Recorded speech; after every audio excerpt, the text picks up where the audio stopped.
सम्मानित साथियों, नमो बुद्धाय, जय भीम। आज के अंबेडकर संदेश में आपका हार्दिक स्वागत है।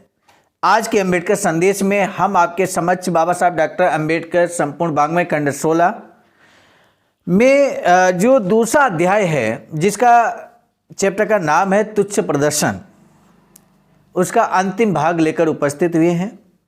अंतिम भाग अर्थात 20 अक्टूबर 1920 के दिन यंग इंडिया में प्रकाशित श्री गांधी ने अस्पृश्यों को इस प्रकार संबोधित किया और इस संबोधन में वो 3 रास्ते बताते हैं अस्पृश्यों के लिए, दलितों के लिए।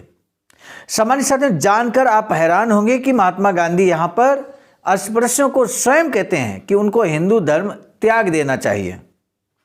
आखिर हिंदू धर्म त्यागने की बात महात्मा गांधी अस्पृश्यों से क्यों कहते हैं, उसके पीछे कारण क्या है, क्या ये वास्तव में सत्य बात है, हकीकत क्या है? आज इस बात की हकीकत जानेंगे। वो 3 बातें कौन सी महात्मा गांधी ने 20 अक्टूबर 1920 को यंग इंडिया में प्रकाशित किया, संबोधित करते हुए अस्पृश्यों को क्या कुछ लिखा है, वो 3 बातें जानेंगे। 3 बातों के साथ ही साथ इस चैप्टर का जैसा कि नाम है तुच्छ प्रदर्शन, आखिर वो तुच्छ प्रदर्शन किसने किया? कांग्रेस ने, अस्पृश्यों को लेकर। तो बाबा साहब यहाँ पर पूरे चैप्टर का एक तरह सारांश देते हुए निष्कर्ष पर पहुंच जाते हैं। मेरे साथियों, यदि आपको दूसरे अध्याय का निष्कर्ष जानना है तो आज के अंबेडकर संदेश को आपको जरूर बाज कर लेना चाहिए। बेहद खास होने वाला है आज का अंबेडकर संदेश। अंबेडकर संदेश शुरू करें इससे पहले एक निवेदन आपसे है कि अगर आपने अभी तक हमारे इस चैनल आवाज का ऑफिशियल को सब्सक्राइब नहीं किया है तो बेल आइकन के साथ चैनल को सब्सक्राइब जरूर कर लें, ताकि हर दिन सुबह समय से आपको 5 बजे अंबेडकर संदेश आपके मोबाइल स्क्रीन पर होगा। आज का अंबेडकर संदेश विषय तुच्छ प्रदर्शन, कांग्रेस ने अपनी योजना क्यों त्याग दी। बाबा साहब डॉक्टर अंबेडकर संपूर्ण वाङ्मय खंड 16 से आज हम लेकर उपस्थित हैं पेज नंबर 41 से 43 तक। अंतिम भाग है ये। पुस्तक का नाम है कांग्रेस एवं गांधी ने अस्पृश्यों के लिए क्या किया। श्री गांधी ने भारतीय राजनीति में 1919 में प्रवेश किया। उसके बाद क्या कुछ इतिहास रहा वो हमने आपको बताया, लेकिन 20 अक्टूबर 1920 को यंग इंडिया में प्रकाशित श्री गांधी ने अस्पृश्यों को इस प्रकार संबोधित किया।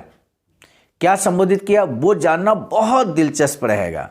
देश के, वो कहते हैं, लिखते हैं, देश के पद दलितों के सामने 3 विकल्प हैं। ये 3 विकल्प महात्मा गांधी अस्पृश्यों के लिए घोषित करते हैं। कहते हैं वे अपनी जल्दबाजी में, पहला जो विकल्प है, जल्दबाजी में गुलाम बनाने वाली सरकार की सहायता कर सकते हैं। ऐसा करने से उनका उसी प्रकार पतन होगा जिस प्रकार कोई वस्तु कढ़ाई से निकालकर आग में गिराई जाए। आज अस्पृश्य गुलामों के गुलाम है, ये बात स्वीकार करते हैं वो। सरकार की सहायता प्राप्त करने के बाद वे अपने ही लोगों को दबाने के लिए सरकार के साधन बनेंगे। कलंक को धोने के बजाय वे स्वयं कलंकी बन जाएंगे। मुसलमानों ने इस दिशा में कुछ प्रयत्न किया परंतु असफल रहे। उन्हें महसूस हुआ कि वे पहले की अपेक्षा कहीं अधिक शोचनीय स्थिति में हैं। सिखों ने भी अज्ञानता में ऐसा ही किया और वे भी असफल रहे। आज भारत में सिखों से अधिक असंतुष्ट कौम और कोई नहीं है, इसलिए सरकारी सहायता इस समस्या का कोई हल नहीं है। ये महात्मा गांधी पहला रास्ता बताते हैं। देश के पद दलितों के लिए 3 रास्ते बताए हैं, जिसमें पहला उन्होंने बताया कि अगर अस्पृश्य सरकार के साथ अर्थात अंग्रेजों के साथ मिल जाते हैं तो उनकी किस तरह से शोचनीय स्थिति बनेगी। दूसरा विकल्प जानकर आपको भी हैरानी होगी। वो लिखते हैं हिंदू धर्म का त्याग। दूसरा विकल्प हिंदू धर्म का त्याग है और इस्लाम अथवा ईसाई धर्म को बड़े पैमाने पर ग्रहण करना। यदि सांसारिक सुखों के लिए धर्म परिवर्तन उचित माना जाए तो इसके लिए मैं बिना हिचकिचाहट इसकी सलाह दूंगा। लेकिन आगे ही अपने कथन से ही पलट जाते हैं। महात्मा गांधी कहते हैं परंतु धर्म हृदय से मानने की बात है। भौतिक असुविधा किसी को अपना धर्म त्यागने के लिए बाध्य नहीं कर सकती। यदि पंचम वर्ण के साथ अमानुषिक बर्ताव करना हिंदू धर्म का अभिन्न अंग है तो उस हिंदू धर्म को त्यागना पंचम वर्ण तथा मेरे जैसे उन सभी लोगों का परम कर्तव्य होगा जो धर्म को अंधविश्वास नहीं बनाएंगे और इसके पवित्र नाम पर हर बुराई की अनदेखी नहीं करेंगे। परंतु मुझे विश्वास है कि अस्पृश्यता हिंदू धर्म का अंग नहीं है।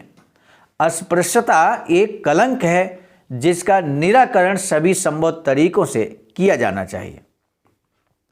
इन कुछ पंक्तियों का यहाँ पर निश्चित रूप से पर्दाफाश होना चाहिए। मेरे साथियों, आपको विचार करना चाहिए। महात्मा गांधी कहते हैं कि अस्पृश्यता यानी कि छुआछूत हिंदू धर्म का अंग नहीं है। तो आखिर ये छुआछूत किस धर्म का अंग है, ये क्यों नहीं वो बताते हैं? इसको उन्हें अर्थात महात्मा गांधी को जरूर बताना चाहिए। अगर हिंदू धर्म का अंग नहीं है छुआछूत, जातिवाद, शोषण, अत्याचार, तो किस धर्म का अंग है? विचार कीजिए। किस तरह से गोलमोल बातें करना अगर सीखे तो राष्ट्रपिता महात्मा गांधी से सीख सकते हैं। हिंदू धर्म सुधारकों की संख्या काफी अधिक है। आगे लिखते हैं कि जो हिंदू धर्म के इस कलंक के धब्बे को मिटाने के लिए कटिबद्ध है, अतः मैं समझता हूं कि धर्म परिवर्तन इसका हल नहीं है। प्रारंभ में स्वयं वो 3 विकल्प रखते हैं। दूसरा विकल्प धर्म परिवर्तन, धर्म त्याग का रखते हैं। लेकिन कहते हैं सांसारिक सुख अगर चाहिए आपको, सांसारिक सुखों के लिए धर्म परिवर्तन उचित माना जाए तो आपको हिंदू धर्म त्याग देना चाहिए। दुनिया में ऐसा कौन मनुष्य है, कौन व्यक्ति है जो सांसारिक सुख नहीं चाहता है, सांसारिक दुख चाहता है? ऐसा कोई व्यक्ति आपको मिलेगा? बावजूद इसके अंत में आकर अपने दूसरे विकल्प को वो गलत साबित करते हैं कि धर्म परिवर्तन इसका हल नहीं है। अंत में यानी कि तीसरा विकल्प स्व सहायता अर्थात स्वावलंबन, जिसके लिए सवर्ण हिंदुओं को अपने हृदय से सहायता करनी चाहिए, न कि उसे एक कर्तव्य मानकर। इसके बाद असहयोग की बात आती है। इसलिए हिंदू धर्म के विरुद्ध आंदोलन छेड़कर पंचम वर्ण के लोग अपनी समस्याओं के समाधान के लिए सवर्ण हिंदुओं से समस्त संबंध तोड़ सकते हैं, परंतु इनके लिए सुसंगठित बुद्धिमत्तापूर्ण प्रयत्नों की आवश्यकता है। जहां तक मैं समझता हूं, पंचम वर्ण के लोगों के पास ऐसा कोई नेता नहीं है जो सहयोग आंदोलन के माध्यम से विजय दिला सके, असहयोग आंदोलन के माध्यम से उन्हें विजय दिला सके। इसलिए पंचम वर्ण के लोगों के लिए यही बेहतर है कि वे वर्तमान में सरकार की गुलामी की जंजीरें उखाड़ फेंकने में राष्ट्रीय आंदोलन में खुले दिल के साथ साथ दें। पंचम वर्ण के लोगों को देखना चाहिए कि वर्तमान बुरी सरकार के विरुद्ध असहयोग करने के लिए भारत के अन्य वर्गों से पूरा सहयोग करें। उसी लेख में श्री गांधी ने हिंदुओं से कहा। हिंदुओं से क्या कहते हैं? कहते हैं हिंदुओं को समझ लेना चाहिए कि यदि वे सरकार के विरुद्ध पूर्णतः सफल असहयोग करना चाहते हैं तो उन्हें पंचम वर्ण के लोगों से वैसा ही सद्व्यवहार करना चाहिए जैसा कि वे मुसलमानों के साथ करते हैं। श्री गांधी ने 29 दिसंबर 1920 के यंग इंडिया में यही चेतावनी दोहराते हुए क्या कुछ लिखा है, आइए हम आपके समक्ष रखते हैं। वो लिखते हैं कि सरकार से असहयोग का अर्थ है शासितों से सहयोग, और यदि हिंदू अस्पृश्यता के पाप को नहीं मिटाएंगे तो उन्हें सैकड़ों वर्ष बीत जाने पर भी स्वराज नहीं मिलेगा। अस्पृश्यता का नाम मिटाए बिना स्वराज उतना ही दुर्लभ है जितना कि हिंदू मुस्लिम एकता के बिना है। अतः श्री गांधी से अपेक्षा की जाती है, बाबा साहब लिखते हैं कि वह ये सुनिश्चित करें कि बारदौली प्रस्ताव में निहित अस्पृश्यस्थान की कांग्रेस की नीति कार्यान्वित की जाए। वास्तविकता ये है कि श्री गांधी ने इसे श्रद्धा की भावना से करने के बजाय अस्पृश्यस्थान के कार्यक्रम में लेश मात्र भी रुचि नहीं दिखाई। यदि उनकी नीयत नेक होती तो वे दूसरी कमेटी नियुक्त करते। यदि उनकी नीयत नेक होती तो कांग्रेसियों द्वारा की जा रही तिलक स्वराज फंड की संगठित लूट से इस फंड को बचाते और अस्पृश्यों को लाभ पहुंचाने के लिए इस धनराशि को सुरक्षित रख सकते थे। आश्चर्य की बात यह है कि श्री गांधी ऐसी चुप्पी साधे रहे जैसे कि उस समस्या से उनका कोई संबंध ही ना हो। किसी प्रकार का पश्चाताप करने के बजाय श्री गांधी ने अस्पृश्यों की समस्या के प्रति उदासीनता बरतने को उचित ठहराते हुए जिन तर्कों का सहारा लिया उन पर कोई विश्वास नहीं करेगा। ये तर्क अक्टूबर 20, 1920 के यंग इंडिया में उपलब्ध हैं। हर बात बाबा साहब की प्रमाण के साथ आपके पास उपस्थित है। अंग्रेजों से अपना कलंक धोने के लिए कहने से पहले क्या स्वयं हमें अपना कलंक नहीं धोना चाहिए? ये प्रश्न समुचित रूप से उठाया जा सकता है। यदि कोई गुलाम अपनी गुलामी का फंदा काटे बिना अपने अधीन व्यक्तियों को आज़ाद कर सकता है तो आज मैं ऐसा ही कर देता, किंतु ये बिल्कुल असंभव बात है। एक गुलाम को तो सही काम करने की भी आज़ादी नहीं होती है। श्री गांधी ने अपनी बात समाप्त करते हुए कहा, अब ये चक्र चल गया है और पंचम वर्ण के लोग इसमें भाग लें अथवा ना लें, शेष हिंदू समाज अपनी ही उन्नति में बाधा पहुंचाए बिना उनकी उपेक्षा नहीं कर सकता। इसलिए पंचम वर्ण की समस्या मुझे उतनी ही प्रिय है जितना मुझे अपना जीवन। मैं अपना सारा ध्यान राष्ट्रीय आंदोलन, असहयोग आंदोलन पर देकर संतुष्ट हूं, अतः मैं इस बात से आश्वस्त हूं क्योंकि समग्र जनता में सभी छोटे छोटे वर्ग आ जाते हैं। इस प्रकार कांग्रेस ने अस्पृश्यों के लिए क्या किया, दूसरे अध्याय का अंत हो गया। इस दुखद घटना की अब बाबा साहब स्वयं विश्लेषण प्रस्तुत करते हैं। बाबा साहब के द्वारा, ये महात्मा गांधी के द्वारा यंग इंडिया में समय समय पर लिखे गए लेख का विश्लेषण करते हुए क्या कुछ कहा जा रहा है। जब तक आप ये पूरा नहीं सुनेंगे तो आप विश्लेषण से वाकिफ नहीं हो पाएंगे। बाबा साहब किस निष्कर्ष पर पहुंचते हैं, आप भी अगर नहीं सुनेंगे तो निष्कर्ष पर नहीं पहुंच पाएंगे। आइए अब निष्कर्ष की बारी। बाबा साहब लिखते हैं कि इस दुखद घटना की खेदजनक बात यह है कि इससे ये तथ्य सामने आ गया कि श्री गांधी शाब्दिक इंद्रजाल में फंसाने की कला खूब जानते थे। इस बात पर संदेह हो सकता है कि श्री गांधी धोखे की दुनिया में रहना पसंद करते हैं, परंतु इस बात में कोई संदेह नहीं कि वे कुछ ऐसे भ्रम पैदा करना पसंद करते हैं जिन्हें वे अपने प्रिय प्रस्ताव के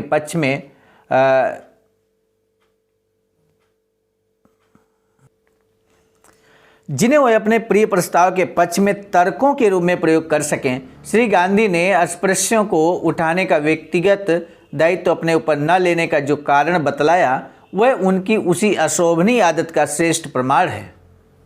उन्होंने स्वयं कोई उत्तरदायित्व नहीं लिया बल्कि हिंदुओं पर छोड़ दिया, कभी हिंदू महासभा पर छोड़ दिया। इस तरह की बातचीत, इस तरह से ये जो समस्या है अस्पृश्यता का, जातिवाद का, शोषण अत्याचार की अस्पृश्यों पर जो लगातार सदियों से होता आया, तो ये समस्या स्वयं कांग्रेस ने कभी नहीं ली और न कभी निभाया, बल्कि ये बताने की कोशिश की कि ये समस्या को मिटाने का काम कभी हिंदू लोग करें, कभी वो कहने लगते हिंदू महासभा करें। तो इस तरह की चीज़ें हो रही थी। इसी बात को बाबा साहब कहते हैं कि उन्होंने जिस तरह से ये कारण बताया वह अशोभनीय आदत का श्रेष्ठ प्रमाण है। अस्पृश्यों से ये कहना कि वे हिंदुओं के विरुद्ध कुछ न करें क्योंकि वे उनके सगे संबंधियों के विरुद्ध हो जाएंगे, ये बात तो मानने वाली है, परंतु ये मान लेना कि हिंदू अस्पृश्यों को अपने सगे संबंधी समझते हैं एकदम भ्रामक है। बाबा साहब यहाँ कहने की कोशिश ये करते हैं कि अगर हिंदू अस्पृश्यों को अपना मानते, अपना सगा संबंधी मानते, तो उनके साथ अछूतपन का व्यवहार क्यों करते, उनके साथ जातिवाद क्यों करते, उनका शोषण अत्याचार क्यों करते हैं? कोई अपने सगे संबंधियों के साथ अछूतपन, जातिवाद, शोषण अत्याचार करता है क्या? नहीं ना। तब बाबा साहब आगे कहते हैं कि वे अस्पृश्यों के लिए और इंद्रजाल भी फैलाते हैं। हिंदुओं से ये कहना कि वे अस्पृश्यता निवारण में लग जाएं अच्छी सलाह है, किंतु ये मानकर चलना कि हिंदुओं ने अस्पृश्यों के साथ जो अमानुषिक अत्याचार किए हैं उससे उन्हें इतनी अधिक शर्म महसूस हो रही है कि उन्हें अस्पृश्यता का उन्मूलन करना ही होगा और हिंदू सुधारकों का एक दल केवल अस्पृश्यता निवारण के लिए ही कटिबद्ध है, केवल अस्पृश्यों को मूर्ख बनाने के लिए भ्रम फैलाने वाली बात है और संसार को भी बेवकूफ बनाना है। ये दलील तर्क संगत है कि समष्टि के हित में ही व्यक्ति का व्यष्टि का हित भी निहित होता है। व्यष्टि मतलब व्यक्ति है, समष्टि माने समाज है, और इससे हमें व्यष्टि यानी कि व्यक्ति के हित तक ही सीमित नहीं रहना चाहिए, परंतु ये मानना कि अस्पृश्य समुदाय जैसा भाग समग्र हिंदू समाज का एक अंग है, अपने आप को धोखा देना ही होगा। ये बात बहुत कम लोग जानते हैं कि श्री गांधी द्वारा फैलाए गए इस भ्रमजाल के कारण अस्पृश्यों तथा देश को कितनी दुखांत घटनाओं का सामना करना पड़ा। मेरे साथियों, ये बात बाबा साहब कहते हुए अध्याय 2 तुच्छ प्रदर्शन को समाप्त करते हैं। तीसरा अध्याय तुच्छ चालें हैं और तुच्छ चालों के साथ साथ कांग्रेस द्वारा अपने अधिकारों अधिकार त्यागने से इनकार कर दिया गया और गोलमेज सम्मेलन जो बहुप्रतीक्षित टॉपिक हो सकता है, हर व्यक्ति जानना चाहता है कि गोलमेज सम्मेलन में क्या हुआ, गोलमेज सम्मेलन में कौन सी मांगे बाबा साहब ने रखी, महात्मा गांधी किन चीज़ों का विरोध किया, ऐसी बहुत सारी चीज़ें। और गोलमेज सम्मेलन हूबहू एक एक शब्द बाबा साहब का हम आपके समक्ष रखेंगे। अब अगला जो चैप्टर है वो पूरी तरह से गोलमेज सम्मेलन पर आधारित है।